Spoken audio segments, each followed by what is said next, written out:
Hello दोस्तों, welcome to PW only IAS. Date है आज की 5 अप्रैल 2023 एंड आप सभी का स्वागत है आज के प्रीलिम बूस्टर न्यूज़ डिस्कशन के अंदर। आप यहां पर देख सकते हो आज की द हिंदू न्यूज़पेपर। जैसे फॉर एग्जांपल हमारे प्रधानमंत्री जी भूटान के किंग को मिल रहे हैं तो काफ़ी इंपॉर्टेंट हो जाता है आईआर के पर्सपेक्टिव से। उसी तरह से कुछ और इंपॉर्टेंट न्यूज़ है। ये तो थोड़ी मेंस पर्सपेक्टिव है, ठीक है ना। अदरवाइज बाकी जो प्रीलिम स्पेसिफिक न्यूज़ हैं उनको आज के लेक्चर में हम अच्छे से डिस्कस करेंगे। उसकी तरफ चलें इससे पहले आपकी छोटी सी इन्फॉर्मेशन। आप में से जो भी स्टूडेंट्स 2024-25 के फाउंडेशन कोर्स के लिए एनरोल होना चाहते हैं तो हमारी टीम की तरफ से लॉन्च किया गया है सीटीआर मॉडल पे बेस्ड फाउंडेशन कोर्स। अब यहाँ पर ये जो पर्टिकुलर हमारा कोर्स है ये इस तरह से डिज़ाइन किया गया है कि जो भी यूपीएससी की चेंज रिक्वायरमेंट्स है ना, उसके हिसाब से आपको अच्छे से अलाइन करता है। जहाँ पर आपको क्लास, टेस्टिंग, रिवीजन और साथ ही साथ इवेल्युएशन जैसे कंपोनेंट्स के थ्रू बहुत ही कुछ इनोवेटिव फीचर्स हैं जो आपको डायरेक्टली हेल्प करेंगे आपके एग्जाम को अच्छे से क्रैक करने के अंदर। तो ये जो पर्टिकुलर बैच है ये स्टार्ट हो रहा है 23 अप्रैल से सुबह 8 बजे। तो मेक श्योर कि आप इसमें एनरोल कर लीजिए। कुछ भी डाउट्स होते हैं तो आप हमारी टीम को कांटेक्ट कर सकते हैं इस नंबर्स के ऊपर, ठीक है। तो इस तरह से मंडे टू सैटरडे का आपका प्लानर रहेगा प्रॉपर। उसी तरह से आपका कुछ इनोवेटिव फीचर्स हैं, डाउट सॉल्व मित्र हो गया, आपकी क्लासेस होगी, आपके memory creator smart revision series होगी। ये सारे आपको अच्छे से डिस्कस यहाँ पे देखने को मिल जाएंगे। सिमिलरली संडे का भी आपका कुछ बहुत सारे आपको इनोवेटिव फीचर्स यहाँ पे देखने को मिल जाएंगे। चलिए स्टार्ट करते हैं अब अपने डिस्कशन की तरफ। कल मैंने आपको एक होमवर्क दिया था आईपीईएफ के बारे में, right, Indo Pacific economic framework for prosperity. देखो जब मैं बात करता हूँ आईपीएफ, पहले तो आप समझ गए होंगे कि बात तो सर देखो इंडो पैसिफिक की हो रही है। बिल्कुल ये एरिया हमें अच्छे से पता है। अब यहाँ पर जब आईपीएफ है ना, ये दरअसल में यूएस लेड एक तरह का इनिशिएटिव है। कैसे? यहाँ पर एक्चुअल में टोटल 14 कंट्रीज हमें देखने को मिलती हैं जो एक तरह से अपने इस रीजन जो है ना, यहाँ पर जो कुछ इश्यूज हैं उनको कैसे टैकल करना है, आपस में कैसे रिलेशनशिप्स को इम्प्रूव करना है, उसके रिगार्डिंग है। आई बात समझ में? ध्यान रखना ये कोई एफटीए नहीं है, this is not a free trade agreement. काफी लोगों को कंफ्यूजन रहती है कि ये शायद एफटीए है। नहीं, ये एफटीए नहीं है कोई। ये बस एक तरह का यूएस लेड फ्रेमवर्क है जहां पर जो 14 पार्टिसिपेटिंग कंट्रीज है आपस में रिलेशनशिप्स इंप्रूव करने के ऊपर, कैसे अपने ट्रेडिंग को और इम्प्रूव किया जा सकता है, जो रिलीजन के रिगार्डिंग कुछ इश्यूज हैं उसको कैसे टैकल करना है, वो सारी बातें, ठीक है। हो सकता है जैसे फॉर एग्जांपल सप्लाई चेन होता है ना, जैसे सप्लाई चेन की रिजिलियंस को कैसे इंप्रूव कर सकते हैं, वो सारी बातें ये यहाँ पर देखने को मिल जाती हैं। दरअसल में आईपीएफ के अंदर ना आपको मेजरली 4 मेन पिलर्स देखने को मिल जाते हैं। एक तो देखो हो गया ट्रेड के रिगार्डिंग, ठीक है। एक आपका सप्लाई चेन्स जो होती हैं उसके रिगार्डिंग, एक आपका टैक्सेशन के रिगार्डिंग है कि एंटी करप्शन हो गया, और एक आपका आ जाता है क्लीन एनर्जी से संबंधित। देखो जो इंडिया है ना, इंडिया भी आईपीईएफ का मेंबर है, पर दरअसल में इन चारों पिलर्स में से ना ट्रेड को छोड़ के बाकी तीनों पे इंडिया काफी हद तक अग्री करता है। आई बात समझ में? तो इसके अंदर इंडिया थोड़ा एग्री नहीं करता ट्रेड वाले इनिशिएटिव्स पर, बाकी जैसे for example supply chain, taxes और क्लीन एनर्जी, इसके साथ काफी इंडिया अग्री करता है। अब इंडिया के लिए सर इंपॉर्टेंट भी है डेफिनेटली। कैसे इंपॉर्टेंट है? क्योंकि नई नई काफी इकोनॉमिक अपॉर्चुनिटीज इंडिया के लिए नहीं खुलती हैं। ऊपर से आप देखो एरिया कौन सा है, ये इंडो पैसिफिक वाला ना, तो चाइना को काउंटर करने के लिए भी एक इंपॉर्टेंट चीज बन जाती है। तो सर यहाँ पे कंट्रीज कौन सी हैं एक्चुअल में, जो 14 कंट्रीज? देखो एक तो आपको पता ही है यूएसए, फिर इंडिया मैंने आपको बता ही दिया।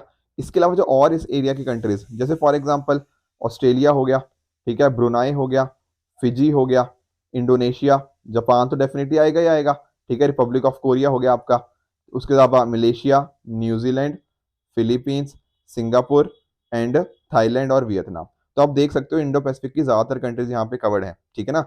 मैं एक बार रिपीट कर देता हूँ, USA, India, Australia, Brunei, Fiji, Indonesia, Japan, Korea, ठीक है, मलेशिया, उसी तरह से न्यूजीलैंड हो गया आपका, एंड फिलीपींस, सिंगापुर, थाईलैंड और वियतनाम। तो ये कंट्रीज इसके अंदर हमें देखने को मिल जाती हैं। तो आई होप आप आईपीएफ के बारे में अच्छे से समझ गए होंगे। अब सर कल के लिए क्या होमवर्क है? कल के लिए आपका होमवर्क है कामचत्का पेनिनसुला। ये थोड़ा न्यूज में रहा है पिछले साल के अंदर, तो एक पॉसिबिलिटी बनती है कि यहाँ से कोई क्वेश्चन पूछ ले। तो मेक श्योर कि आपको इसका भी अच्छे से आइडिया होना चाहिए। तो नीचे मुझे कमेंट सेक्शन में बताना क्या इसकी लोकेशन है एंड बाकी जो इसके इंपॉर्टेंट कुछ टॉपिक्स, ठीक है। तो ये एक होमवर्क हो गया। और उसी तरह से प्रीवियस ईयर क्वेश्चंस के अंदर रिवर तीस्ता के रिगार्डिंग में आपको एक होमवर्क दे रहा हूँ, तो ये भी हम कल डिस्कस कर लेंगे। ये भी थोड़ा न्यूज में रहा है और पॉसिबिलिटी बनती है इस तरह क्वेश्चन रिपीट हो जाने की। अब चलते हैं हमारे अगले टॉपिक की तरफ, that is cope India exercise. तो पहली बात तो ये समझो कि इंडिया और यूएस की जो एयर एक्सरसाइज है ये कोप इंडिया एक्सरसाइज। दरअसल में जब एक्सरसाइज की बात होती है ना, तो मेजर 2-3 चीजें ही इंपॉर्टेंट है कि कुछ उसके स्पेशल फीचर्स हों, वो कौन सी कंट्रीज के बीच में हो रहा है। यही अगर आपने अच्छे से पढ़ लिया ना तो काफी हद तक आपका क्वेश्चन सॉल्व हो जाएगा। तो ये क्या है? यूएस एयरफोर्स और इंडियन एयरफोर्स के बीच में ज्वाइंट एक्सरसाइज है, बायलैटरल ज्वाइंट एक्सरसाइज। यहाँ पर जापान भी आपको एज एन ऑब्जर्वर देखने को मिल जाएगा। सर कहाँ हो रही है? ये हो रही है वेस्ट बंगाल के अंदर, कहाँ? कलाईकुंडा एयरबेस में। ठीक है, तो यहाँ पर इंटरऑपरेबिलिटी इंप्रूव करने के लिए, ताकि आसानी से एयर मैन्योवर हो पाए। कहने का मीनिंग क्या? देखो, मैन्योवर की जब हम बात करते हैं ना, तो मीनिंग होता है कि कुछ आपने अचानक से कुछ काफी केयर और काफी स्किल के साथ कोई चीज करनी हो। ठीक है, तो उसको इंप्रूव करने के ऊपर यहाँ पे फोकस है। ये स्टार्ट हुई थी 2004 के अंदर as a fighter training exercise, and accordingly evolve होती गई, नई नई चीजें यहाँ पे और आती गई कि एक्सचेंजेस होते गए, सब्जेक्ट मैटर एक्सपर्ट वो आके यहाँ पे अपने एक्सचेंज करते हैं, मोबिलिटी ट्रेनिंग हो गया, ये सारी नई नई चीजें अकॉर्डिंगली होती गई। पिछली बार ये जो एक्सरसाइज हुई थी 2019 में हुई थी। आई होप आप कोप इंडिया एक्सरसाइज के बारे में समझ गए होंगे। नेक्स्ट हमारा टॉपिक है that is dial up internet access. देखो ये थोड़ा सा समझना शायद आपको मुश्किल लगेगा, क्योंकि आप लोगों ने ना शायद ये डायल अप कनेक्शन देखे नहीं है। आप लोगों देखो, आज के टाइम पे तो इंटरनेट एक्सेस करना बहुत ही ईजी है, पर अगर मैं बात करूँ ना आज से लाइक आई थिंक 12-13 साल पहले या 15 साल पहले की, तो इंटरनेट को एक्सेस करना बड़ा ही मुश्किल होता था। एक्चुअल में होता क्या था, आप लोगों ने, आप में से कुछ लोगों ने देखा होगा ना, आपके लैंडलाइन कनेक्शन हुआ करते थे पहले। अभी भी हैं मतलब, बट बहुत ही कम हो गए हैं अब तो, क्योंकि मोबाइल इतने ज़्यादा यूज हो गए हैं।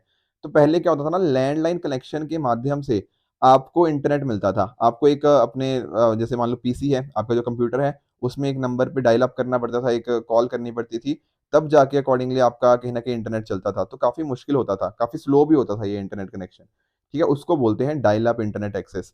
दरअसल में अगर मैं आपको थोड़ा सा बताऊं, तो अभी एक्चुअल में बात क्या है, जो TRAI है, try telecom regulatory authority of India, इन्होंने बोला है कि जो आखिरी डायल अप इंटरनेट कनेक्शन है वो स्विच ऑफ कर दिया गया मार्च 2021 में, क्योंकि इंडिया अकॉर्डिंगली अलग अलग चीजों में अब मूव कर चुका है।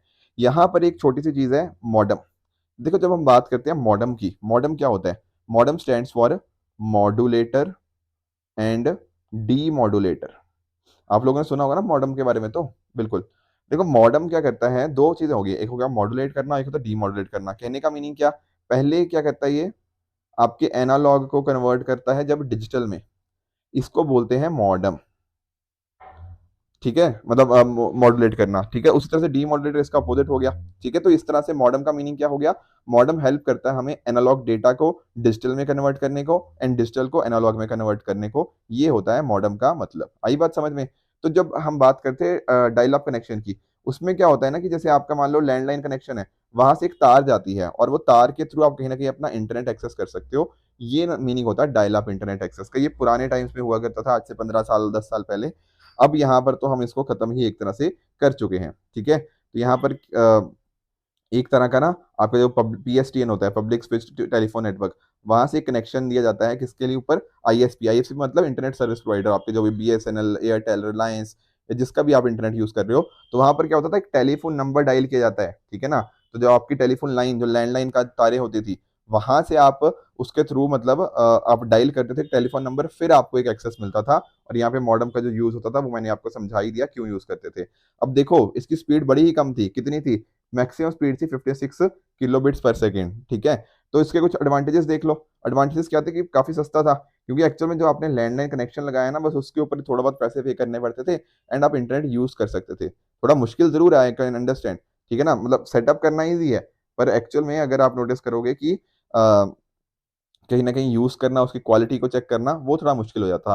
और किसी को भी अवेलेबल एनीवेयर, कोई भी एक्सेस कर सकता है।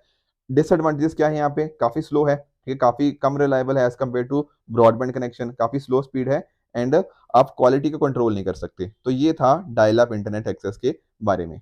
नेक्स्ट हमारा टॉपिक है माउंट किलिमांजारो। देखो दरअसल में पहले आपको मैं न्यूज बताता हूँ कि न्यूज क्या है। देखो ये यहाँ पे आप देख रहे हैं ना, इनका नाम है अंजलि शर्मा। दरअसल में ये है हिमाचल प्रदेश के कांगड़ा डिस्ट्रिक्ट की। और इन्होंने क्या किया है, पहली बात तो ये समझो, इनकी ड्रेस का नाम है लुआंछारी। ठीक है, तो ये वहां की ड्रेस है। ठीक है, गद्दी जो हिमाचल प्रदेश की ट्रेडिशनल ड्रेस है, गद्दी ड्रेस भी इसको नाम बोला जाता है। तो ये ड्रेस पहन के इन्होंने क्या किया, ये कहाँ चली? Mount Kilimanjaro. ये पढ़ पा रहे हो ना यहाँ पे? तो माउंट किलिमांजारो पे ये इन्होंने वहां तक ये पहुंच गई, मतलब इनको कॉन्कर, इन्होंने कॉन्कर कर लिया इस इतनी बड़ी माउंटेन को। सर ये माउंटेन है कहाँ पे?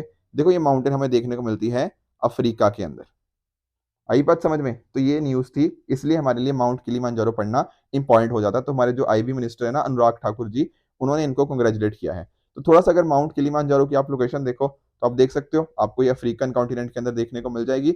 और ये अफ्रीका की सबसे टॉलेस्ट माउंटेन है। और वर्ल्ड की लार्जेस्ट फ्री स्टैंडिंग माउंटेन है। तो ये कुछ फैक्ट्स है, आप ध्यान में रखना।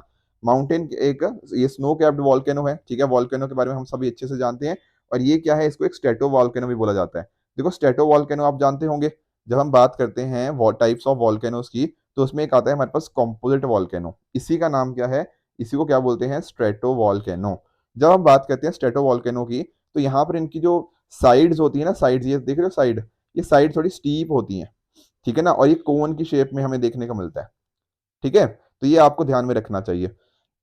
यहाँ पर ना जो लावा होता है वो थोड़ा स्टिकी होता है और आसानी से मूव नहीं करता वो, ठीक है। कई जगह कईयों में तो लावा काफी तेज से मूव करता है ना, यहाँ पर ऐसा नहीं होता क्योंकि विस्कोसिटी उसकी ज्यादा होती है।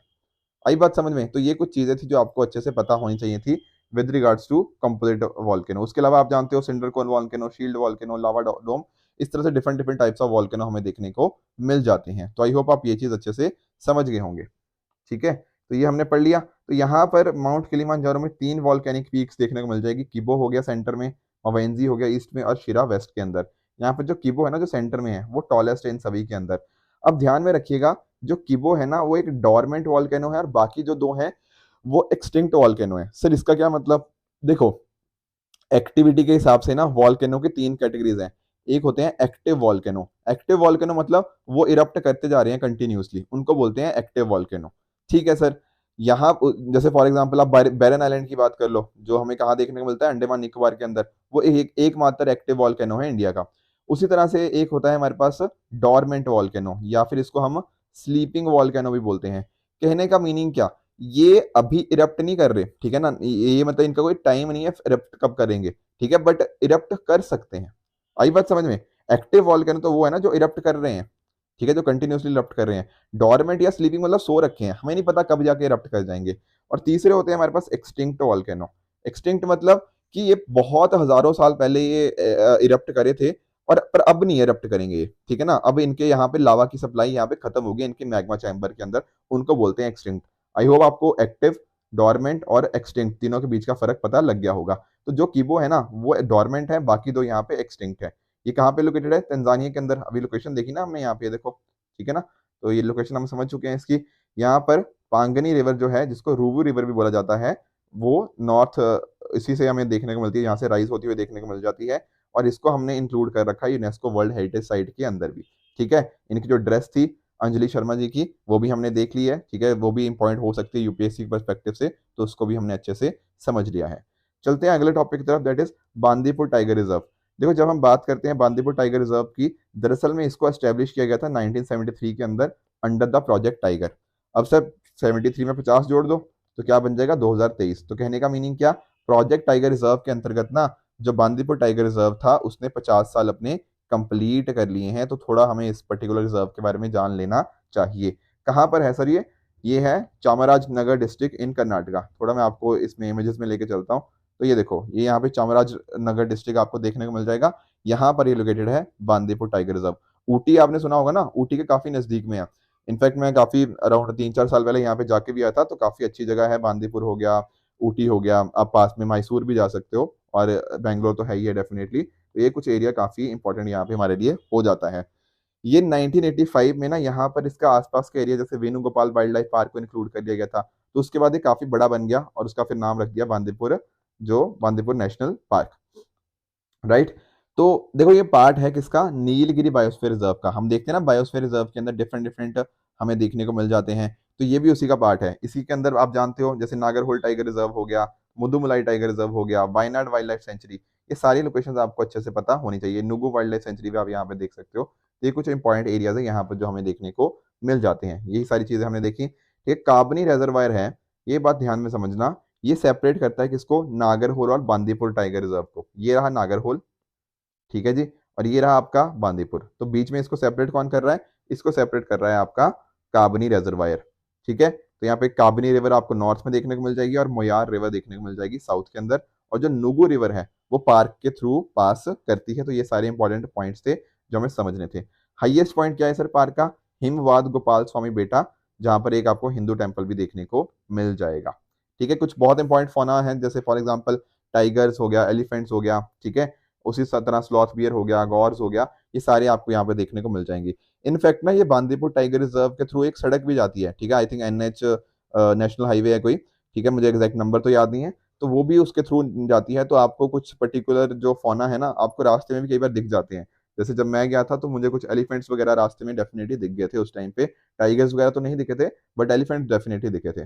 तो फ्लोरा किस अगर हम बात करें तो बहुत सारे वैरायटी ऑफ बायोम्स हमें देखने को मिल जाते हैं, जैसे ड्राई डेसिडुअस फॉरेस्ट हो गया, मॉइस्ट डेसिडुअस फॉरेस्ट हो गया, श्रबलैंड जैसे।